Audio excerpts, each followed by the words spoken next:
Hello, everybody. Welcome to Unit 2, Enhancing Your Personal Influence. I hope you've had a chance to complete your Influencing Capabilities profile. Don't despair if you haven't. You'll still have an opportunity to complete that. And this might be an introduction to it. But of course, if you've completed it, it's a good idea to have it handy with you so that you can refer to it. Could I just get an indication, of course, of whether I'm coming across loud and clear? So if you could just go to the question box and just type in clear or words to that effect, because I don't want to be talking to myself here.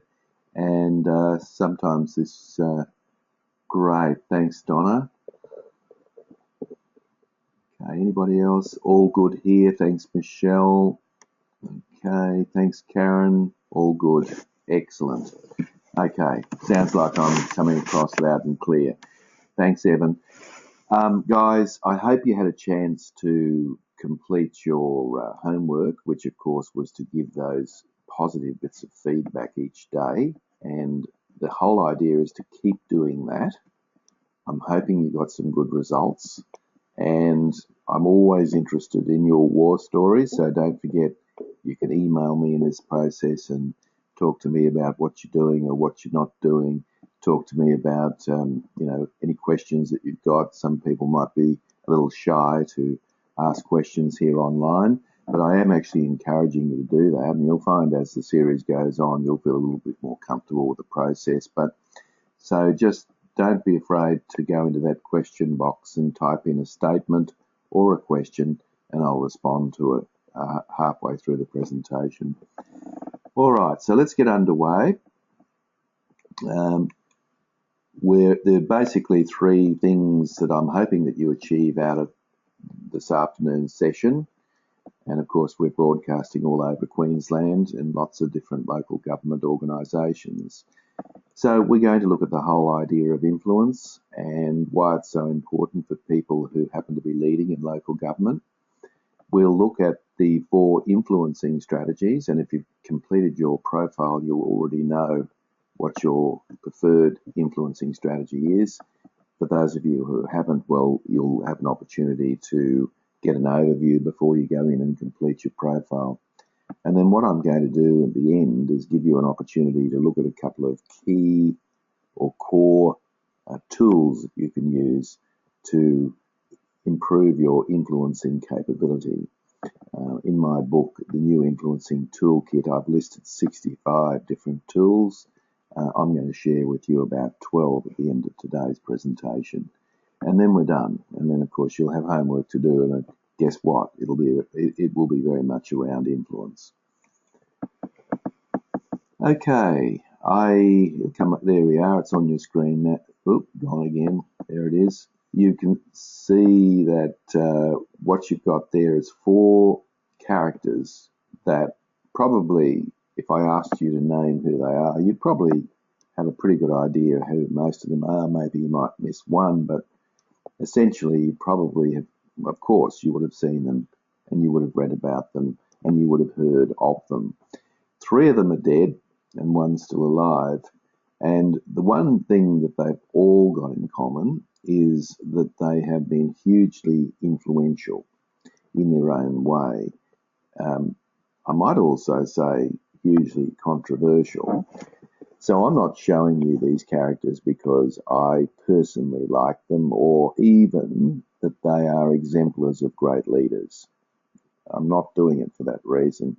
I'm basically using these 4 to demonstrate or illustrate, perhaps is a better word, the 4 influencing strategies I'm going to go through with you this afternoon.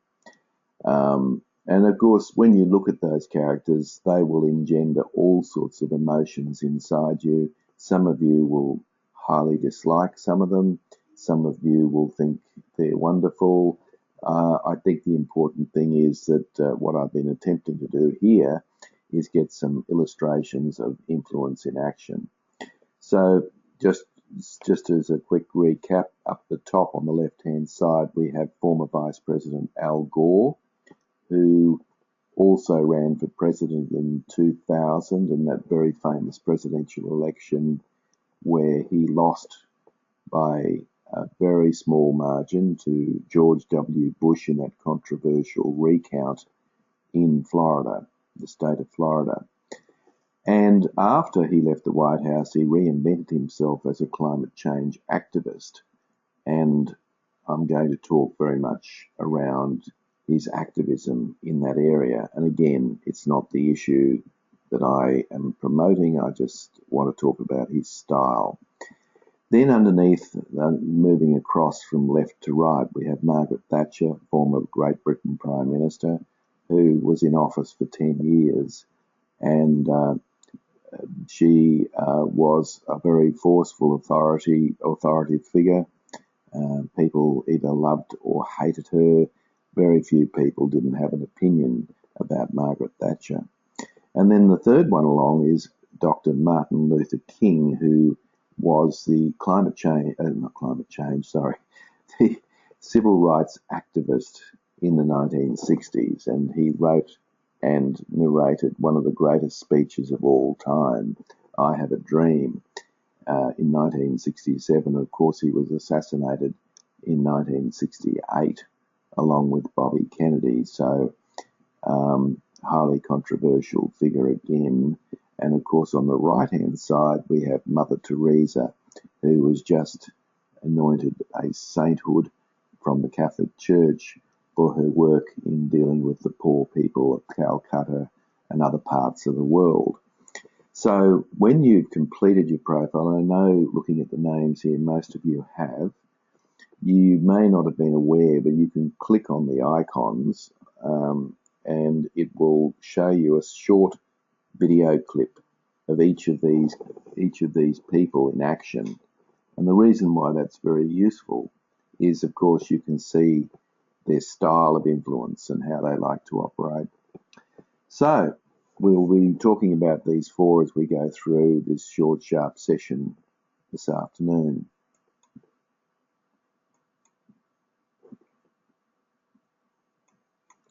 Okay, one of the things that I really need to do at the outset when I talk about the word influence often has a very emotive turn, and people often,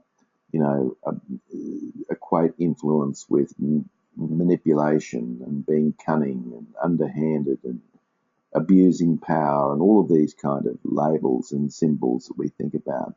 It's really important that we get it clear in our head before we go any further of what I actually mean by influence.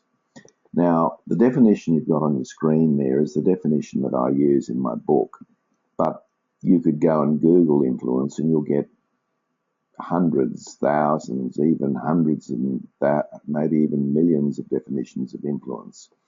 But this is my definition, and I want people to be absolutely clear about what I'm on about here. So, influence, in my view, is the power to make people agree with your opinions or to get them to do what you want, willingly and ethically. Now, the key words there are power. Yes, it is a form of power. And of course, we all deal in power, whether we realize it or not. But the really important point is that when we are influencing people, according to my definition, we're doing it in a way willingly. In other words, the other person actually wants to be influenced. They're doing it because they see the value in doing it. Obviously, you might have influenced them, but they can see the value in doing it. The other thing that's important about all this is that we're influencing people ethically. In other words, we're not doing it in an underhanded, tricky way or a manipulative way. We're doing it in such a way that the person is very aware that they're being influenced, but still, nevertheless, are willing to change their opinion or do something different. So it's just really important that we get that clear, that I'm not talking about something untoward when I talk about the word influence. Now, another point that I'd make is that you in local government, as is me in private enterprise and whoever it may well be that we talk about, we are all in the business of influence, every single one of us. And we need to be aware of that. You may have to influence certain customers or ratepayers. You may have to influence stakeholders in government. You have to influence your team. You have to influence your boss. You have to influence your colleagues. I mean, basically, we're all in that business. We're not always successful at it, I might say. Of course, we all know that. But nevertheless, we are all attempting to do that. Otherwise, we don't become we're ineffectual, aren't we? So what I'm attempting to do in Unit 2 here is to give you some tools and strategies to improve your ability to influence other people. Okay, so let's get that. There's a couple of things that are really important to get on the table before we launch ahead. Now, when you're actually influencing people, there are three variables that are involved. Now, you may not be conscious of this, but nevertheless, there are three variables. The variables, firstly, is your preferred style and approach. Now, excuse me, obviously on the influencing capabilities profile, I'm attempting to give you an opportunity to understand what your preferred style and approach is. Now, the problem and the opportunity with your preferred style and approach is that whatever it is, you will have a tendency to use it too often because you feel comfortable with it and you are sold on it. So, for example, if you're very into facts and figures and statistics and charts and processes, as many people in local government are, it's highly likely that that's the way you'll attempt to influence other people. And it doesn't necessarily mean that it'll be effective, even though you're sold on that particular style or approach. So the second variable is, of course, the other person's style and approach. Now, if it's one-on-one, so for example, if you're trying to influence your manager or director or whoever it might be, the truth of the matter is that they are influenced by they have their own profile. They haven't completed one necessarily in the Lunch and Learn series, but they have their own profile. And so therefore, if you are trying to influence them your way and they have a different need for influence, then it's not going to work. So it's really important to basically try to understand where the other person's coming from, because we've all had cases where we've tried to influence someone and got nowhere, and the glaze goes in their eyes and we kind of try even harder and it doesn't work. So I'm hoping that what will occur out of this unit is that you will try a plan B or even a plan C or even a plan D. So it's about being flexible. Now, the other variable, of course, is the situation or the circumstances that you're in. The context is critically important. For example, if you have to make a quick decision, then you don't have the luxury, of course, to collaborate with your team members. And collaboration, remember, is an influencing capability or an influencing strategy. So you just go ahead and make that decision because you have to, because it just has to be made. So it really depends on the context. So the problem is, and it's quite interesting, that the way you like to influence is indeed the way you are influenced. So if you are interested in the big picture and you have a motivational style of influence, it's likely that details will bore you and that you just really want to understand the context and the big picture and the end result. And you're more likely to be influenced by that than when somebody throwing details at you about the circumstances, because it's their style. So you can't really sit there before you influence anyone and think about those three things. It's not practical. But just be aware that if plan A isn't working, you need to launch into plan B. That's the really important part of that. So here is my influencing capability framework, and you'll notice that there are it's a pretty simple sort of framework. When I first got interested in all of this, I went out to see what was out there in terms of material. And what I found was that at one end of the continuum, there's a lot of academic stuff that was really had no real application to the workplace, or anything practical. And then on the other end of the spectrum, there was too much salesy type material, which really wasn't applicable for local government or any other workplace either. So I came up with this particular framework and I put it together, and I'm going to just run through it briefly with you. And if you've got any questions or comments, go for your life. But let me just, at least we need to understand what it looks like. So you'll notice we've got up here a push and a pull style. And let me just explain what push and pull style actually means. Of course, if you've done your profile, you'll have a score for push and pull. In fact, you'll have a page with graphs on it showing you whether you're more predisposed to the push or the pull style. So the push style is very much one direction. It's driving, proposing, it's giving information, it's taking the idea to the person. So if your scores are relatively even between push and pull, then you can kind of understand there's a time and a place for that. And you also would understand there's a time and a place not to be like that. Whereas if you've got a very high score in one or the other, then you probably need to start to evaluate how you might use the other style, which is the less preferable style. Because you can see the pull style is about enabling other people, it's about testing understandings, it's really about seeking out information and clarification from other people, and it's really getting the person to come up with the ideas and then building on that. So obviously different situations will require a push or a pull style, and who you're dealing with as well could very much depend on that as well. Now over here you'll notice there's logic and emotion, so we've got two approaches that we can use, and each of those approaches is just as effective as the other in the right context, of course, and with the right person. So people who are fairly logical in the way they like to go about their business pretty much depend on facts, and they like evidence, and they like the rationale and the structure around those things. It's very important for them to have that.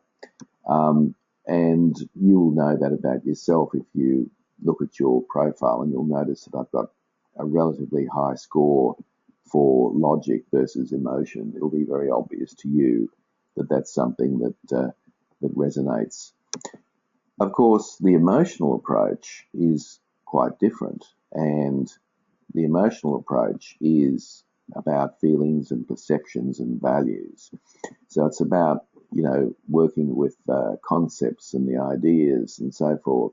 Now, you might be surprised to know that in local government, there is quite a high proportion of people who have an emotional influencing approach. And I should say this to you, that when you, sometimes when elected representatives come in, they, if you think about anybody who stands for office in public life, they've kind of got to believe in a certain cause or a certain set of values or something, because it's a pretty tough job otherwise, or even believing in a certain set of values. So it's quite common that I find that senior officers and councillors are often at loggerheads, because, interestingly enough, it's not unusual to see that, senior officers, senior management, executive management in a council environment is probably pretty much wedded to the logical approach of influence, whereas the councillors or the elected representatives will often wear their heart on their sleeve and be quite emotional. So you can see some interesting distinctions there in the local government environment. So don't be in any way surprised or upset if your emotional approach was higher than you thought. I mean, they're both effective. You just don't want to overuse one over the other, because if you do that, you're not going to have the span of influence that I'm sure you probably want. All right, so that's the model. If you've got any statements, questions, comments, go for your life. I'd be happy to hear them. So let's now launch into one of the slides, or sorry, one of the pages in your influencing capabilities profile covers this page. It's a really interesting page, which basically shows your percentages around each of the different strategies or styles. So the investigation strategy, of course, is a push logical style. The calculation strategy is a pull logical style or approach. The emotional strategy is push emotional, and of course the collaborative strategy is pull emotional. And you can, if you look at your profile, you'll see that you've got percentages around these things. Now, what's important is, and this is a real life profile, it's not one of you, so don't be worried, but you've got here, up the top, it's interesting that there's very little difference between this person's push and pull style, so they can fluctuate fairly easily and naturally between the two. Where the distinction is over here, that they have a high logical versus, relatively low emotional approach. So it's not surprising that they've got 74% of their responses are in the investigation strategy. And so if you look below the line, you can see that these two are lower scores. And then you can break that down even further and look at the 16 capabilities underneath, and you can actually see the scores for those. So if I was actually working with this person, in fact I am, but what I would be suggesting to them is I'd be looking at the low scores and I'd be saying, okay, connecting emotionally doesn't look terribly high, comparatively at least, and active listening needs to improve. So I would be working and am working with this person to try to build up their capabilities in these areas, because the argument is if I can build those capabilities up, then I'll help them become more influential with people who like to be influenced using the emotional approach, even though it doesn't necessarily feel 100% comfortable to this person here. Okay, so if you got the idea, that's how the whole process works. And as I said before, if you haven't done it, don't worry. You don't get a chance to do it as part of the registration fee. It's not anything extra. It's just me sending you a link. And I'll be sending you an email, as I always do, at the end of this session with a video recording and also the slides and information about registering for the next 4 webinars. Okay, moving right along. Let's look at each of these styles in some detail and try to understand how they operate. So the inquisitive investigator, I've just used that word inquisitive just so that it can kind of give you a little bit of an idea of their behaviour. These people are very interested in facts, figures and logic, as I said, and they'll tend to assert their case and their argument using logic to persuade. And the best example that I can think of is Al Gore, who I mentioned earlier on in the presentation. Al Gore, of course, is produced that, or at least narrated that famous video after he left the White House, called The Inconvenient Truth. And it's worth having a look at it, and you can click on the icon in your profile and get to see him in action, obviously in your electronic version. Al Gore, of course, if you look at that video, he uses charts, graphs, statistics and, to make his point all the way through about the need to do something about climate change. So he'd be a very good example of a person who has been very effective at using the investigator strategy. Now, the jobs out there that rely very much on investigation are police. As you can imagine, the police, their role in society is to collect evidence, to put a brief forward as to whether they will be charging someone with a criminal or civil offence, and then that it will go towards a court of law, and that evidence will be used in court of law. So you'd expect that police would use investigation as a valid strategy. But scientists and researchers, of course, develop hypotheses, and then they go and demonstrate or prove that hypothesis or disprove it. And so there are scientists and researchers that can be hugely influential by the nature of the work that they do, using primarily an investigation strategy. Now, when would you use this? Well, any time in local government that you have a workplace incident, that is, such as a safety, such as an injury, an accident, or if there is an allegation of harassment or bullying, of course, you have an obligation to investigate that. And the best way to investigate that, of course, is to do it in a very rational, systematic, logical way. And in order to do that, you will get to the conclusion, and then as a result of that, will have some form of persuasion or influence. Where you wouldn't use it, and let's face it, local government's going through this, where you wouldn't use it is large-scale change initiatives, where there are big changes going on. And frankly, you need to take people with you on the change, on the journey. They're not actually interested in the facts. They want to be taken, they want to be consulted and taken on the journey.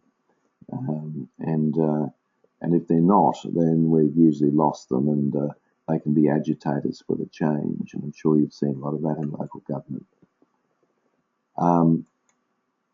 Let's look at calculation.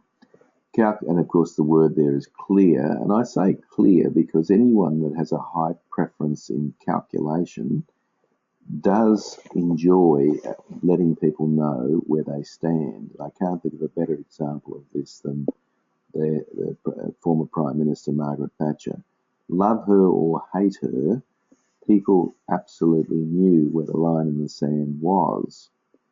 And so calculators are very good at promoting the pros and cons of a situation. They will talk about the advantages of a position, and they will talk about the disadvantages of not going along with the position. So it's a very people who are, if you personally have a higher score in this area than anything else, you probably thrive on understanding key performance indicators. What are the measures of success? How will we know we've achieved such and such? These things are very important questions lingering in your mind. Of course, local government is full of processes and procedures and so forth. And so calculators should feel reasonably at home working in local government, I would imagine. Correct me if I'm wrong.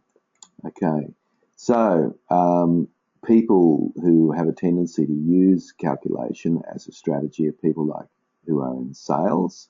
So people who are trying to sell you a product or a service will tend to talk up the benefits of the product or service on the one hand, and talk about the fact that if you don't purchase, then that deal won't be available in the future.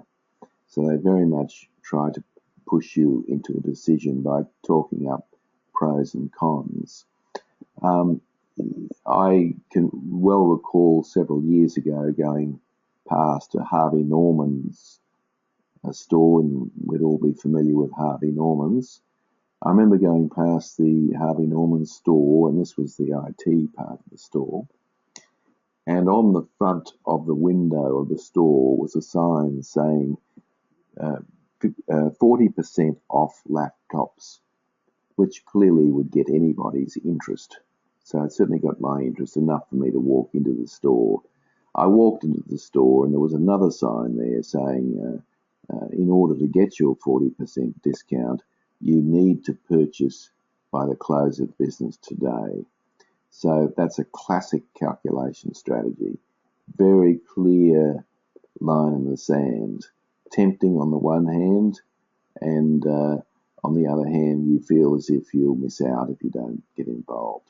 So financial advisors, of course, do the same sort of thing, and animal trainers as well. I can well recall taking my youngest daughter to the circus, and she enjoys the circus animals, and of course the trainer there at the circus has a whip in one hand and a pocket full of treats in the other. So they're basically using a calculation strategy to get the ponies and so forth to do their feats in a circus environment.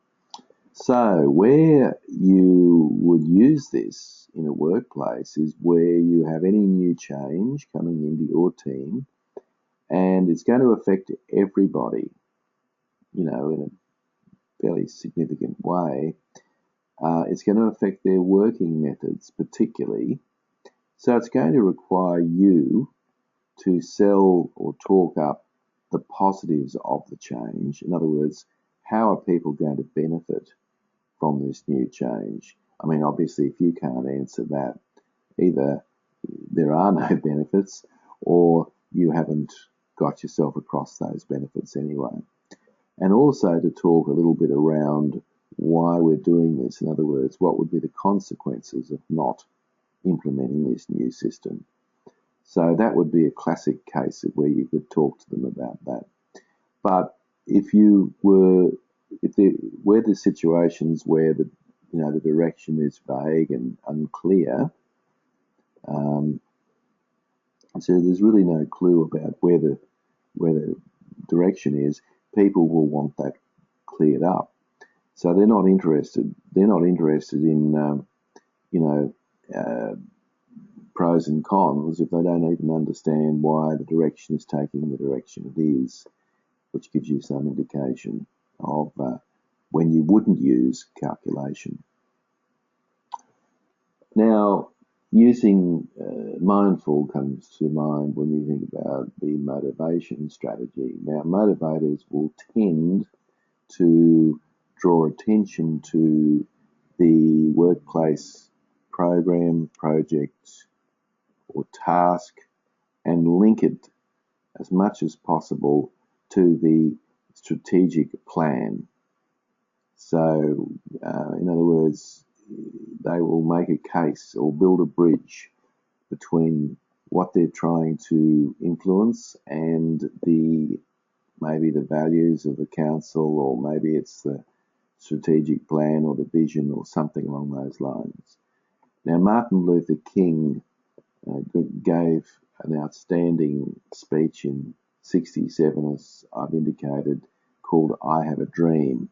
And it'd be well worth your while to have a look at that, or at least a part of that, by just clicking on the icon under motivation. Luther King, in that speech, didn't use any facts at all. In fact, it was just beautiful, poetic rhetoric. And it was enough to move a nation. It was enough, arguably, to move a generation. It was considered as one of the great speeches in history. So I don't want you to think for a minute that you've got to be a great orator like Martin Luther King in order to improve your capacity to use the motivation strategy. Use stories. Stories are great. So tell stories. Talk about examples or critical incidents, or perhaps even where you didn't do it right. And that can be very powerful as well. So if you think about people that are interested in, or people who are expected to use this strategy, you'll find that entrepreneurs, advertising executives and public relations agents and artistic directors, they will all try to bring the stakeholders on a journey, on a vision. Richard Branson clearly does this with his exploration into space program. Elon Musk, another entrepreneur, is exactly the same. And both of them have got a compelling vision. And what's happened is that they can sell people on this vision to a point where others get excited about the vision and want to join the cause. So they're good at talking big picture, and they're not particularly good on detail, but they hopefully will surround themselves with people who are actually interested in that detail. So the difference between this and the previous two, of course, is that this is below what I call below the line. In other words, it's very much an emotional influencing strategy, whereas calculation and investigation are, of course, a logical emotional strategy. So when would you use it? So what sort of circumstances? Well, where you're developing a new strategic direction, maybe I don't necessarily mean for the whole council, but where there's something in your area that is quite that you need to work towards, you need, of course, to take your team with you on that journey. There's no point in just plonking it on the table and saying we're going down this road and then expecting everyone to be compliant. You need to get them involved and engaged in that. And a lot of it's about just, why are we doing this? A lot of it's about explaining to people the value of it in the context of how it'll make their life better and be able to do good things for the community of which you service. Where you really shouldn't use it is where you're unclear about the rationale for the new initiative. I'm sorry, not you, but them. So look, it's no point in trying to motivate people if they just want to know the facts.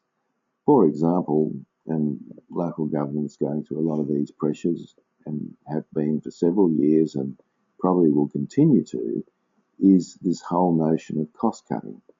So if cost cutting measures have come on and have been endorsed by council, then the fact is that people will want to know where that's occurring, how much is occurring, what the savings are. They want to know all that before anything else. So you can see that if you use the wrong strategy in the wrong place, it can backfire for you significantly. All right, so keep those questions and comments coming in, folks, because I'm always happy to answer those. So just go across to the right-hand side, type in your question or your comment, and I will respond to it with enthusiasm. Okay, moving on. The last one now, the last of the four, and then we'll look at some strategies. Now, collaborators, and the word is a giveaway, isn't it? Collaborators are people who enjoy taking people with them.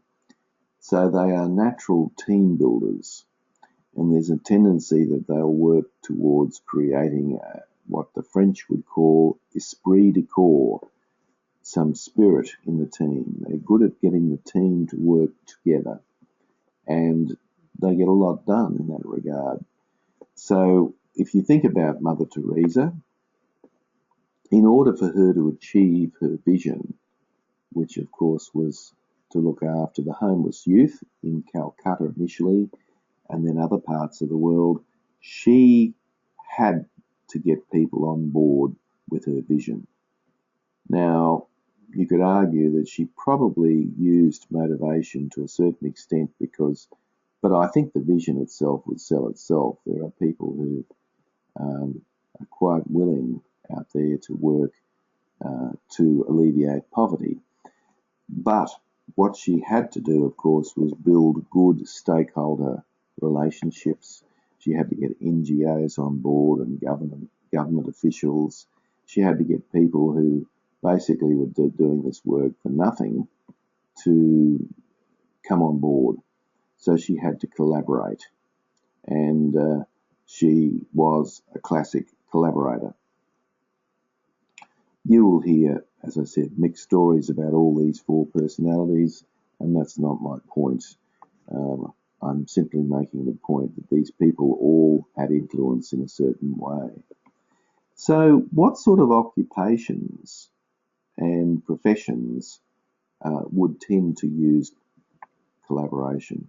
Well, the conductor of an orchestra, of course, doesn't play a musical instrument, but they create the ensemble, the sound, they create the magic in the orchestra, and their job is to bring the players' best to the occasion.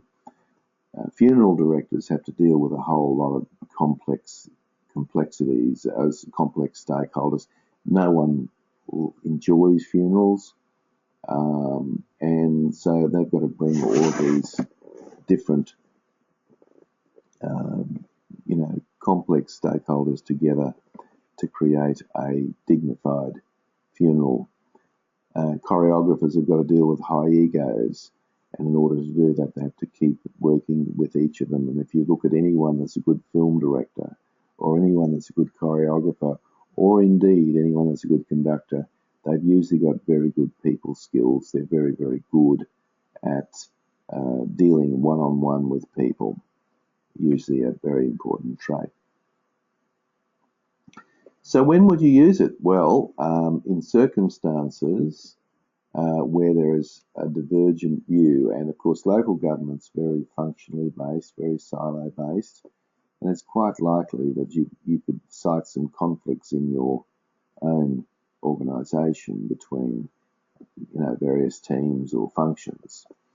And a collaborator, in order to influence that, would probably bring the forces together, in other words, perhaps two teams together, and ask those teams to share their perspective or view of what's going on. And then what you're trying to do is work through that. So, that's how it would work. But look, there's no point in doing that, is there, if people want to know the rationale behind a decision. So if you're introducing a new CRM system in council, the fact is people will want to know what that system is there for, what it means, what sort of training will they get, how will it impact on their business. They're not really interested in collaborating until they get all of those details. Now, this is coming up on your screen in a minute. There we are. This is a page from the profile, and those of you who've done it will be very aware of it. And this is the page, as I said before, that gives you the percentages and shows you sort of where you fit around the profile and the process. My strong suggestion to you is to start working on the lower scores, because what you need to do is to get them up to a reasonable standard. And because if you do that, you are actually broadening your array of influencing capability by having more strings to your bow, if you like. So, and then of course there's a little kind of descriptor about each of the four styles down the bottom as such. So let's look at investigation. Now, what I want to do now is finish up in the last 15 minutes talking about some of the tools that you could use. So if your profile suggests that you perhaps could have built up some particular influencing strategy such as investigation, then what your homework will be is to take one of these or two of them or whatever and work with it. So let's have a look. So people, if you're trying to investigate, you're using investigation as a strategy of influence, one of the best ways, and the least used, I might say, certainly in local government this is the case, is to use third-party endorsements. So if in your organisation somebody has walked the talk, so to speak, they've actually got some good results in another area, then what you should try to do is to use that person's influence to leverage off. So, for example, you might get them to come along and talk at your team meeting, or you might quote them, or you might even consult them. Of course, if you've written books, as I have, on the back cover normally there is a whole bunch of testimonials from other people who have said what a wonderful book it is, and people read those things because that's third-party endorsement in practice. So try to think about how you do that. Of course, how we recruit, or more importantly, how we actually select people for jobs in local government is very structured. We have a process that we follow, and part of that process is a series of structured interview questions that we ask each candidate. The whole purpose of that, of course, is to be fair to all concerned, so that each person has an opportunity to be able to respond to a particular question, so that when we ultimately make a decision about which candidate we will offer the position to, we do it in such a way where we have some rigour to it, and of course our decision can be influential. It's not always right, of course, in hindsight, but we can at least justify our selection. Conducting any sort of survey in local government, like everyone else, is not short of surveys that float around in your inbox. I guess I've asked you to do one too, in a way, which is this profile, but the reason surveys are so popular is that they can be enormously influential, because the results that come out of a survey can guide and inform decision making. And so surveys are very good, and you can easily implement simple surveys using things like I've forgotten the name now, it'll come to me, SurveyMonkey. And one other thing you might like to try, and this is, I think, extremely relevant to local government, is process mapping. To actually, as you can see, there's one very simple process map on your page there, but you'd actually sit there and actually map out the different steps involved in a process, which might be a little bit complicated. You could actually map this out even with your team present. So in other words, you do this on a whiteboard or a butcher's paper, and then you can engage your team in conversation around how they might improve this process. And what you've actually in effect done is you've combined two strategies, and whenever you can combine two strategies, it's even more powerful. So by using process mapping, of course, you're using investigation strategy. You're using an investigation tool, but you're also, by doing it with your team, you're using collaboration. So I've actually got two working extremely well together. So that's the thought. So there's some things that you might like to think about if you need to bump up your scores in investigation. For calculation, I think the most reputable tool that's used in this area is a cost-benefit analysis, the second key point there. Why is it so reputable? Well, the fact is, when we are looking at making changes, we normally will look at what the costs involved are of the change. We will also look at what the benefits are of the change, and if the benefits outweigh the costs significantly, then we can influence whoever it is to open the purse strings and take on board the proposal. And of course, if the costs outweigh the benefits, we might have to rethink the whole thing. So that's very powerful.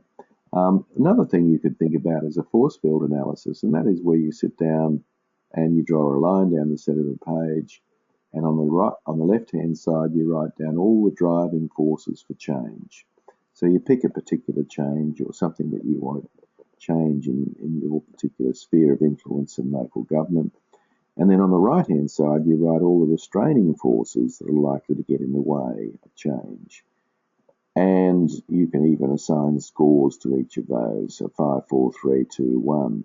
Now, this can be very useful, again, in a collaborative format. So we can combine two processes here. We can get a team together and do a force field analysis on a particular change of topic, or change of direction or whatever in our own particular sphere of influence. And that can be extremely powerful because I'm getting everyone engaged in the process. In other words, I'm using collaboration, and I'm also using a logical approach as in looking at the driving and restraining forces. After action reviews are very good too at the end of a project or a task or whatever it might be that people are doing. You can get the team together and say, ask them 3 simple questions. They're powerful questions nevertheless. What went well? What didn't go well? And what will we do? What will we apply from what we've learned? Then, of course, the third question is the most important there, but that can be enormously powerful when you're working in teams. Again, it can be done as a collaborative exercise, and that in itself will increase your odds of getting significant change by using calculation and collaboration together. All right, moving right along, I'm conscious of time. Steve Jobs, of course, was probably I don't doubt for a minute that he was a motivator in his influencing capability. So you can use some number of tools here to help you. Team values charter. I know there are many people, many managers in local government who are using my team values charter. Team values charter is based on 4 simple questions. You get your team together and you ask these 4 questions. Of course, you answer them yourself. You've got to walk the talk. But your first question is, if there was one value that was important to you working in this team, what would it be? 2, define what that value is. Well, what is that value? So in other words, what is the definition of that value? 3, your third question is, why is it important to you? Because it's good to know that, isn't it? And it's good for everyone else around the team to know that. And 4, what behaviours would demonstrate that value? So that can be very, very powerful and useful. So that might be worth having a look at. GROW. GROW stands for G for goal, R for reality, O for options, and W with where to from here. So G for goal, what's your end result? What are you trying to achieve? R, what are the barriers getting in the way? O, what are your options? And W, what do you need to do next? Can be hugely influential. You can just Google GROW model and you'll get a heap of information on that, which can be very, very powerful. Tell a story, particularly a story where you didn't do it well, something where you made a mistake. That's a great thing to do. Why? Because it shows humility, it shows authenticity, and guess what? Stories are powerful, and people will probably learn more from your story than for you to sit down and in a very logical, systematic way explain what you want them to do. And what about starting in meetings with good news stories? How about you just go around the table at the beginning of each of your team meetings and you just ask people to tell you and the rest of the team what might have been a win for the week that they had. Now, if someone sits there and they can't think of something, that's a real issue, isn't it? I mean, if you can't think of something that went right during the week, then you've had a bad week, or you haven't thought hard enough about the good things that have happened. So a good news story is really, and it creates an upward spiral of positivity. Very simple thing to do, but will create enormous difference in your team meetings. I'll obviously talk about that again in Module 6. Module 6 when we're talking about facilitating teams. Here's some tools for calculation. You can begin with the end in mind, let people know what your objective is, and then open the discussion up for discussion. You can use feedback and ask people how they felt that they have gone when it comes to a particular task that they've done, and then have a conversation with them about that. Collaborate with them. You can use a problem-solving approach. You can use paraphrasing and action and active listening as an excellent and powerful collaborative tool. So you've got plenty of things to think about there. All right. Now, you're being very quiet today, guys. Not much is coming through. That tells me either this is all absolutely on the money and you don't need to ask me anything, or it's all gobbledygook and you're completely confused. I hope it's not the latter, but I'm sure it's not. But anyway, that's fine. We're getting close to time anyway, but sure, go ahead and, as Clint Eastwood said, make my day and put in a question or a comment there if you'd like. But while you might be thinking about that, I have homework for you. I always got homework for you.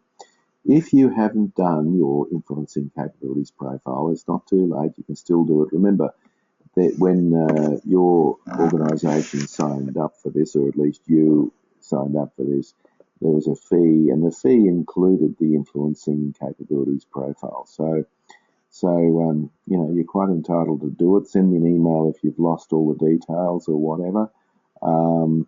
And look, if you've done it, great. I hope you got something useful out of it. But now it's about applying it and going out and trying some things. And I'm going to encourage you to do that, to complete the profile and actually implement some of these tools every day. And when can you start? Well, why don't you start right now? Why don't you just walk away from this computer screen and start right now? Because I think you'll find it's no time like the present. So that's the homework. And just to sort of finish off, and we've got a question. Okay, I can't ignore that. Yes, I can. Yeah, that was more of a personal thing to me. Yes, I can do that. Can I suggest, though, Christina, that you send me an email? I just got another webinar straight after this, and I'm just worried that I'm going to forget. Can you send me an email at tim@winnersatwork.com.au, and I will deal with it. So if that'd be great. So, guys, you realise, of course, that this is the second of the 6 modules, and you can see that these modules now, we've got 4 more to do. But the trick with all this is to go away and apply what you've learnt, and that becomes very, very important to do that. So, look, I'm going to finish up there. Thank you, one and all. I enjoy working in local government. I've been doing it for a long time. I wish you the very best and would ask you to just try some things, do some things a bit different, take some risks, and I'm sure in many respects you will benefit.